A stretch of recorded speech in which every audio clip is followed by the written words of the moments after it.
C'est ce qu'on va partager maintenant tous ensemble, la genèse de ce rugby santé. On retrouve avec nous donc Théo Bouladou, de la section rugby de Toulouse. J'ai envie de dire là où tout a commencé. C'est ça, tout à fait. Théo, il va falloir prendre un micro si tu veux qu'on t'entende. C'est mieux avec le micro. Est-ce que c'est bon là? C'est mieux comme ça, hein, je pense. Ouais. Voilà, très bien. On va avec toi faire un petit point parce que tout est parti de Toulouse. C'est ça. Est-ce que peut revenir sur cette histoire? Comment ça s'est passé? Comment ça s'est mis en place? Est-ce que ça a été une rencontre? Est-ce que ça a été une volonté de médecin? Est-ce que ça a été une volonté de sportif? Ou est-ce que ça a été simplement une personne qui était atteinte par le cancer et qui d'un seul coup, via le rugby, s'est dit est-ce qu'on ne peut pas trouver une expression? Ben c'est un peu tout ça à la fois. Alors au départ, c'était une volonté de l'État, c'était le ministère de la Santé et des Sports qui avait mis en place, qui avait réuni en fait plusieurs formations, notamment de sport collectif, pour leur demander de développer un petit peu des actions dans le cadre du sport santé. C'était tout jeune à l'époque, là ça date de 2014-2015.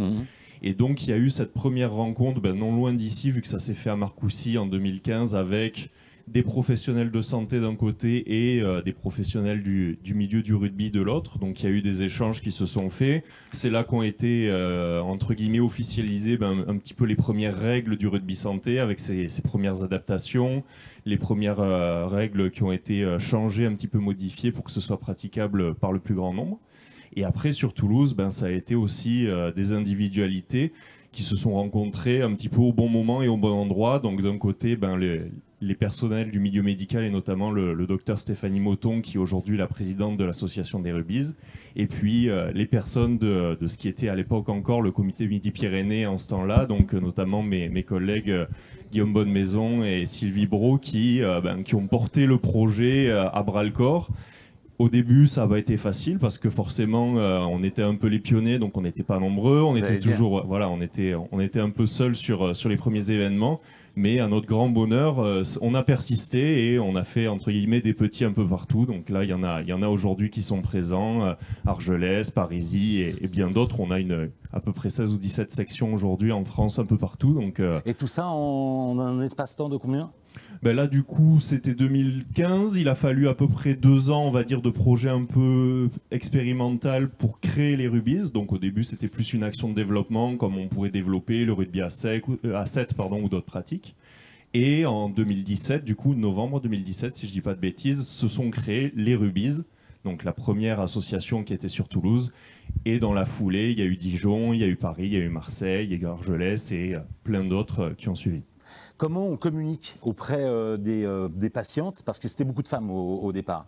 C'est ça. En fait, sur Toulouse, la particularité des médecins qui avaient été contactés, il y avait le docteur Moton, le docteur Delagne, qui est la vice-présidente, et bien d'autres, c'est que c'était des médecins oncologues, mais qui travaillaient beaucoup dans les cancers féminins, donc tout ce qui est cancer gynécologique. Et forcément, le recrutement et le premier contact, il se fait dans les salles de consultation, et donc avec beaucoup de dames.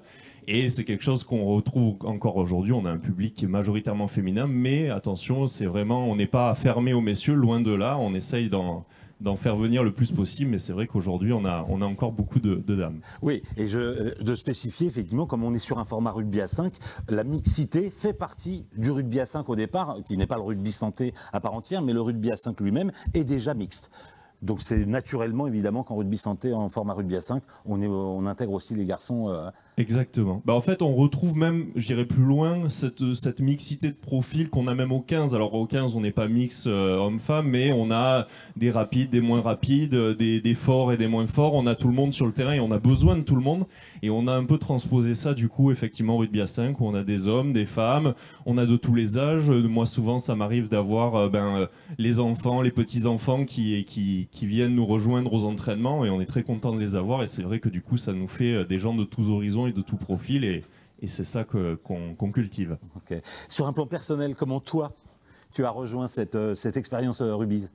Moi, je sortais, du coup, je suis passé par la filière STAPS et la filière APA, donc tout ce qui est les enseignants en activité physique adaptée. Et un petit peu comme pour le début de l'action, c'est un bel alignement qui s'est fait parce que j'avais quelques contacts à l'époque dans le milieu qui m'ont mis au courant que moi, je sortais de mes études. Il y avait cette mission qui n'était pas encore lancée, mais qui était un petit peu dans les fourneaux. Et je suis venu un petit peu de moi-même voir ce que ça donnait. Et petit à petit, j'ai été greffé à l'action. Et aujourd'hui, je suis salarié de l'association des rugby's et donc j'essaye d'œuvrer au maximum pour développer tout ça. Ouais, on voit comment, quand même, en l'espace de 7 ans à peine, les rugby's de Toulouse ont fait des petits un petit peu partout en France. Et puis, c'est partout en France jusqu'aux portes des Pyrénées. Virginie, avec toi. C'est ça, Argelès-Gazost. Et donc, tu nous racontes un petit peu comment ça s'est mis en place, comment ça a été créé, cette section rugby's du côté d'Argelès. Déjà, on vous remercie parce qu'on a traversé la France et on est ravis de venir chez nos marraines de cœur Parisis qui ont toujours répondu présentes à nos côtés. Nous, on est nés il y a 3 ans par une rencontre avec le docteur Moton à l'Oncopole, puisque je suis kiné spécialisée en scénologie. Depuis, on ne fait que grandir. On a même accueilli un homme aussi cette année, mais c'est vrai qu'on a un peu de mal à recruter les messieurs. Oui, il faut le dire, hein, il faut appuyer les messieurs, venez, et de passer le message aussi dans les hôpitaux et dans les instituts de soins en tout cas, que les hommes sont les bienvenus évidemment. C'est ça, et il y a 15 jours, on a eu la chance d'accueillir les Ovalies 2 à Argelès, où donc 160 rugby's sont venus participer avec nous, avec le tournoi des potagers en même temps, qui est un tournoi de rugby à 5. Le matin, on a fait des échanges comme ce matin. L'après-midi, on avait des ateliers de soins de support, parce que dans le rugby santé, on soigne aussi avec les soins de support, aussi bien le physique que le mental. Et le soir, on a fait la grande fête sur les thèmes Fête de Bayonne, remporté le déguisement par l'équipe de Toulouse. Ils ont été énormes sur le déguisement. Ils sont doués du côté de Toulouse pour la fête quand même. Et le lendemain, les finales ont accueilli les petits de l'USA parce que pour nous, c'était important de montrer qu'on fait partie d'un club et que le rugby, c'est une grande famille. Voilà. Exactement, c'est-à-dire d'intégrer finalement les rugby's à la structure du club en elle-même et qu'elles vivent au rythme aussi du club et qu'elles en fassent partie à part entière en fait. À 100%. Ouais. D'accord. Ça a commencé petit avec, vous êtes, la section représente combien de personnes maintenant ? Alors nous, là, il y a 25 licenciés. On a démarré il y a 3 ans. Et petit à petit, on grandit parce que pour le moment, c'est que des patients atteints de cancer gynécologique. Et on va ouvrir une section affection de longue durée, vu les demandes qu'on a. Et les Ovalies nous ont encore plus permis de montrer aux gens ce qu'était le rugby santé. Parce qu'il y en a qui ont un peu peur des coups. On imagine, même moi en tant que kiné au départ, je m'imaginais que le sport rugby pouvait être un peu violent. Mais oui. Et on s'est rendu compte que c'est aussi un encadrement, une envie d'avancer ensemble et puis des valeurs qu'on communique qui sont très importantes. Oui, parce que le spécifier pour ceux effectivement qui seraient moins férus de rugby, c'est que le rugby à 5 et le rugby sport santé, c'est un rugby de toucher, il n'y a pas de plaquage, évidemment, il n'y a pas de mêlée non plus, mais il y a du contact. On se touche, c'est important, on en reparlera un petit peu plus tard dans la journée, le côté de la manière dont le corps s'exprime aussi sur certaines pathologies. C'est important de se réapproprier son corps et on retrouve ce côté touché, mais c'est effectivement abordable et comme on le disait avec toi, à tous les morphotypes. C'est ça. Et notre président d'honneur, Jean Bégari, dont le stade porte son nom à Argelès, nous disait au départ, c'est pas du vrai rugby que vous faites, mais vous êtes les roses qui apportaient en fait autre chose au club et vous êtes extraordinaires. Voilà, c'était résumer la situation. En tout cas, c'était un hommage. C'était un hommage. Ça résonne pour toi, j'imagine, Audrey, tout ce qu'on vient d'entendre du côté d'Argelès. Ah oui, complètement. Bah, nous, on adore Argelès. Quand on a été invité la première fois, on a couru. On a été extrêmement bien reçus. Donc c'est pour ça que c'est un plaisir de savoir qu'elles ont pu venir aujourd'hui ici. Oui, le tournoi rugby santé, de toute façon, techniquement, c'est une équipe, je veux dire, c'est une équipe qui a ses spécificités, mais c'est une équipe à part entière dans un club.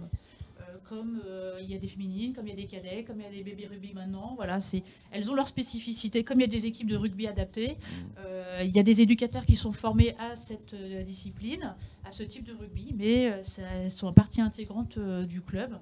Chez nous, ici, à Parisis, par exemple, on a une très bonne entente. On a déjà fait des rencontres avec notre équipe de vieux loups de vétérans, et c'était toujours un excellent moment. On a les féminines qui ont déjà croisé notre route, donc oui, c'est vraiment, comme tu le disais, c'est une équipe dans un club de rugby. Et ce ne sont pas des malades, ce sont des joueuses et des joueuses. Ouais. Et effectivement, il y a des hommes qui sont censés jouer au rugby avec nous, mais qui ont du mal à venir. Oui, on va les faire venir. On va les faire venir. Là, pour l'instant, pendant ces 7 années, effectivement, c'est resté essentiellement féminin, mais on a espoir effectivement de les faire venir, que tout le travail qui va être fait, et notamment au niveau de la communication, parce que je pense que ça part de là. Alors, ça commence à être médiatisé. On a vu quelques reportages sur France Télé au niveau de Toulouse. On retrouve sur des vidéos sur YouTube aussi. Il faut communiquer. Je pense que vous le faites au niveau des clubs. Oui, oui, on essaye au maximum de communiquer, déjà pour expliquer ce que c'est que le rugby santé, qu'effectivement, c'est pas le rugby à 15 de top 14, hein, si on apprécie tous le top 14, hein, c'est pas le souci, mais c'est vraiment un rugby à 5, qui est même adapté aux règles du 5, et qui est pour tout type de personnes. De toute façon, le rugby en tant que tel, il y a des petits, il y a des grands, il y a des grands, il y a des costauds, des moins costauds, il y a tous les profils. Et ben oui, le rugby, il accueille aussi les gens qui sont malades, qui sont pas malades, qui ont des handicaps. Donc tout le monde a sa place dans le rugby. Donc il suffit juste d'encourager les clubs à leur créer une place. Et c'est un vrai bonheur quand on a des sections de ce type-là. Franchement, c'est un vrai plaisir. On va sensibiliser les prescripteurs, ça c'est important, en leur montrant qu'il y a une équipe, qu'il y a des médecins référents, des kinés, des APA qui sont autour de cette équipe, et en leur faisant des bilans aussi. Avec donc la Fédé, les rugby's, on a régulièrement des bilans pour montrer justement les progrès, parce qu'on a des filles qui arrivent pendant la chimiothérapie par exemple, qui marchent simplement sur le terrain et qui au fur et à mesure des mois arrivent à courir et s'agacent même quand les autres vont pas assez vite. Donc voilà, c'est tous les jours des progrès. On parlera tout à l'heure des retours d'expérience, mais c'est vrai qu'il y a des choses assez incroyables qui se passent sur le terrain avec des gens, comme tu le disais, qui arrivent en état presque de difficulté de mobilité et qui d'un seul coup se remettent à courir, ce qui paraît fou en soi, et qui ont le plaisir à le faire, et on les entendra tout à l'heure. Boris, oui. Alors, à Parisis, comment ça s'est passé? Parce que t'es un petit peu à l'initiative de tout ça. Comment ça s'est joué ici, l'arrivée des rugby's et du rugby santé? C'est très simple. J'étais en train de prendre un café en regardant une émission sur la 5 qui s'appelle Le Magazine de la Santé. Et puis tout d'un coup, je vois un terrain de rugby, je vois des filles qui se font des passes. Puis je vois une interview de Stéphanie Moto, qui est oncologue, et toujours pareil, hein, et qui explique que à Toulouse. Elle a créé ça parce que son mari était un ancien joueur de Narbonne, que le rugby est venu tout naturellement dans l'idée et qu'il fallait faire de l'activité physique aux femmes qui étaient malades. Et moi, j'ai retenu plusieurs choses. La première, c'est que le rugby, que j'ai pratiqué pendant plus de 40 ans, c'est un sport de solidarité qui a des valeurs qui sont un petit peu spécifiques, mais c'est surtout un sport de combat, et moi je crois que le combat le plus important et le plus difficile, c'est contre la maladie. Évidemment. Et c'est vraiment une sale maladie. Donc je me suis dit, mais peut-être que si on peut aider les gens, c'est bien. La deuxième chose que j'ai notée, c'est Stéphanie Moton disant il y a 50% de possibilités de guérison supplémentaire lorsqu'on pratique une activité physique. Et j'ai dit, bon sang de bonsoir, on a exactement tout ce qu'il faut pour permettre à des gens d'essayer de guérir ou de s'en sortir ou d'aller mieux. Et j'ai rapporté cette idée, on avait un comité directeur 1 ou 2 semaines plus tard, j'ai proposé cette idée au club. Il y a eu une adhésion totale de tout le monde. On a eu un dirigeant, non pas un dirigeant, un entraîneur d'école de rugby qui avait des raisons personnelles d'être sensible au cancer et qui dit « moi ça m'intéresse ». Puis il y en a un autre qui s'est proposé. On a pris contact avec Guillaume Bonnemaison à Toulouse qui a organisé une formation spécifique d'éducateurs pour le rugby qui s'appelait rugby cancer. À l'époque, ce n'était pas encore rugby santé. Ils sont partis, ils ont été formés. On a démarré avec Audrey 3 femmes qui venaient. Tout à fait, 23 aujourd'hui. Oui, une vingtaine, ouais. C'est ouvert aux hommes, ils ne viennent pas encore. Mais on va le répéter toute la journée. Oui. Les hommes, il faut venir au rugby santé. Hein. Oui, et puis au rugby tout court, parce qu'on peut être guéri et avoir envie de continuer à un rythme qui n'est plus celui de la compétition ou du sport professionnel.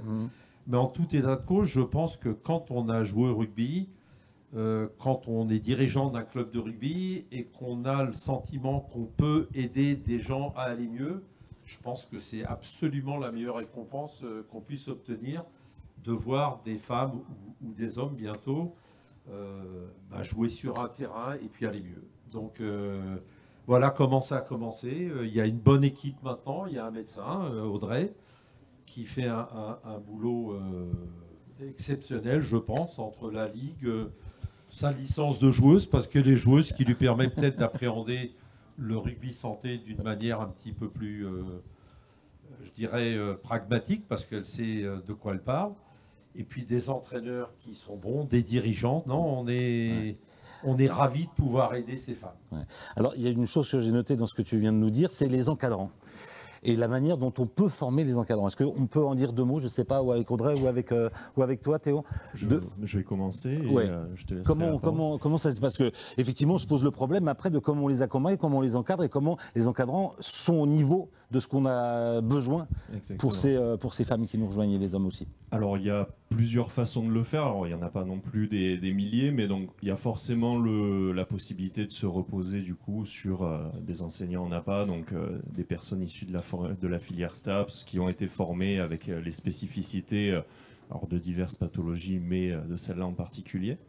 Et aujourd'hui, il existe également un brevet fédéral donc, qui est mis en place par la fédération. Alors, c'est une session qui est unique sur Marcoussis, si je ne dis pas de bêtises. Donc, on va dire qu'il n'est pas encore diffusé comme les autres brevets fédéraux, notamment ceux pour les écoles de rugby, mais ça se développe.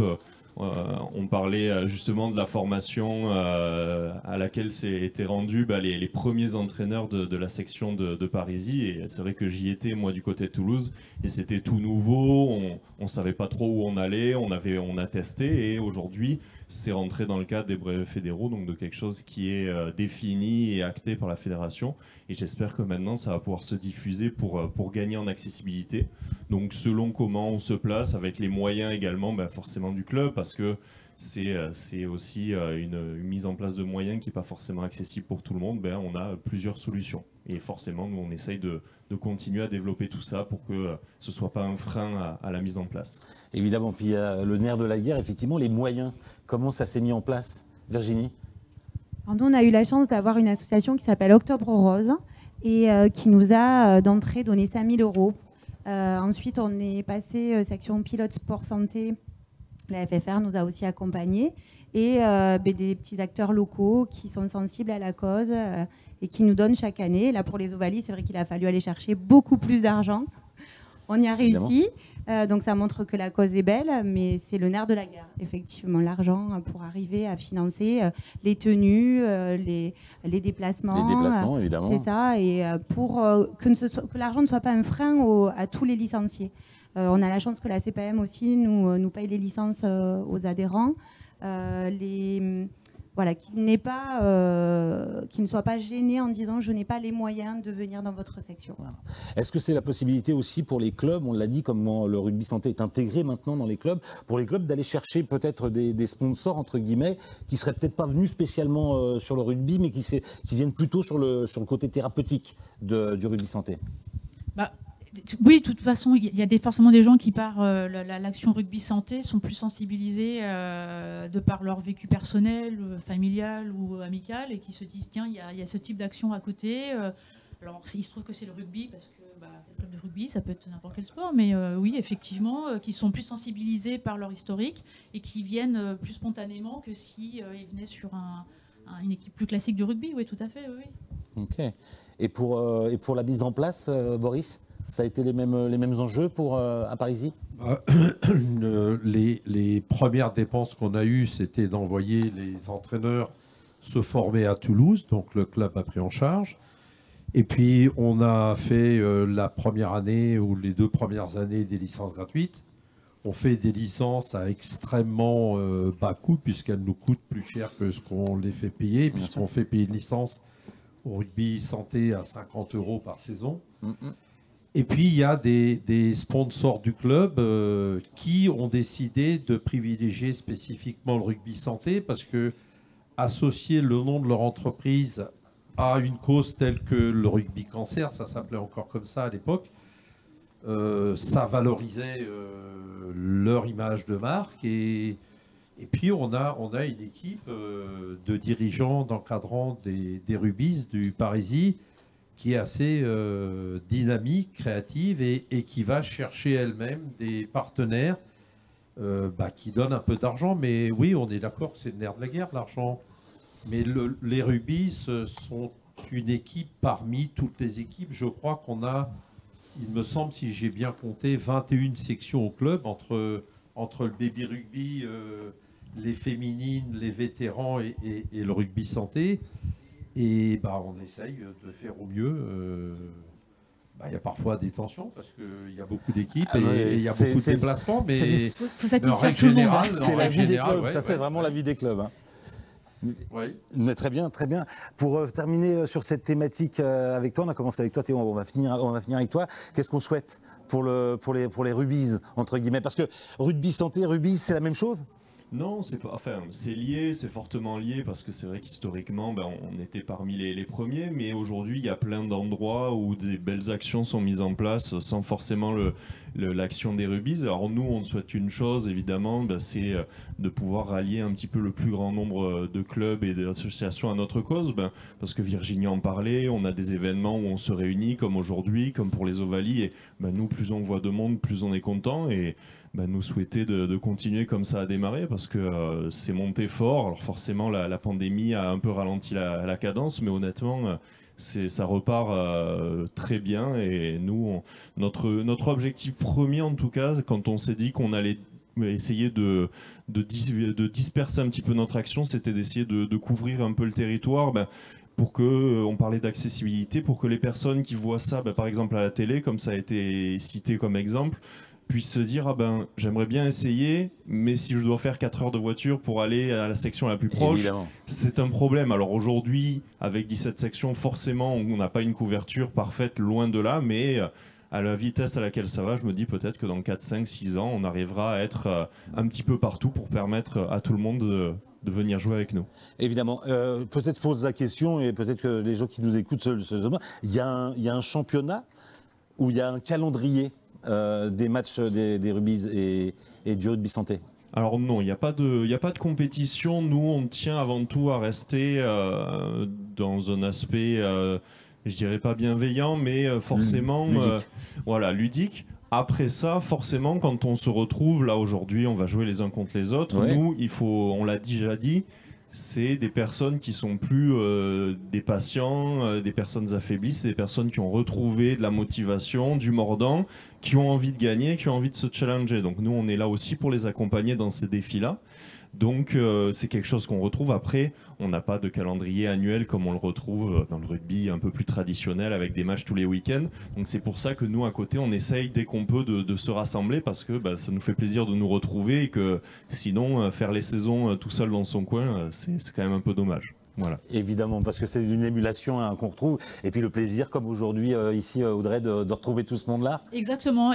C'est les journées qui est dédiées à la Ligue, justement, pour pouvoir permettre de tous se rencontrer, de tous se retrouver, parce qu'on a un plaisir fou à se retrouver les unes chez les autres équipes.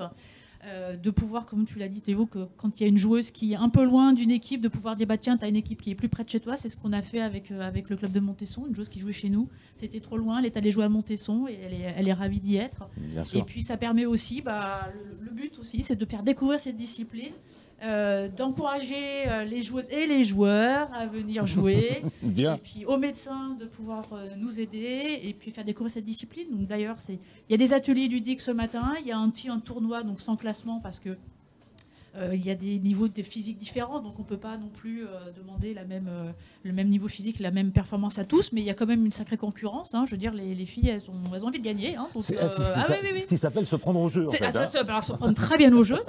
Exactement. Et de permettre aussi à des personnes qui voudraient, justement, peut-être à la Web TV, de voir ce qui se passe, de dire tiens, j'ai une maladie, j'ai envie de me tester.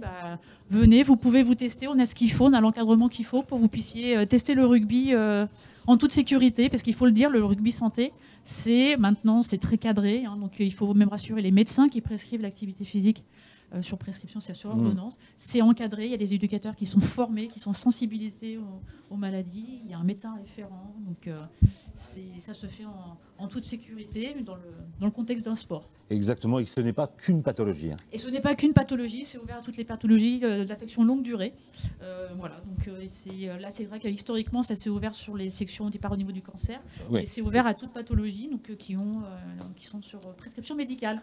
Merci Audrey, je vous remercie tous en tout cas. C'est ce qu'on pouvait dire un petit peu sur la genèse. On a essayé un petit peu de remonter le temps et de voir comment on en est arrivé aujourd'hui à avoir déjà autant d'équipes sur le terrain sur cette belle journée ici au Club de Parisis en Ile-de-France. Et puis on va maintenant, après avoir vu l'histoire, le retour d'expérience, voir un petit peu tous ceux qui ont participé et ce qu'ils vont nous raconter de ce qu'ils en ont vécu. Et je vais vous libérer. Je vous remercie. On les applaudit autour, ceux qui sont avec nous. Merci en tout cas de nous avoir joints.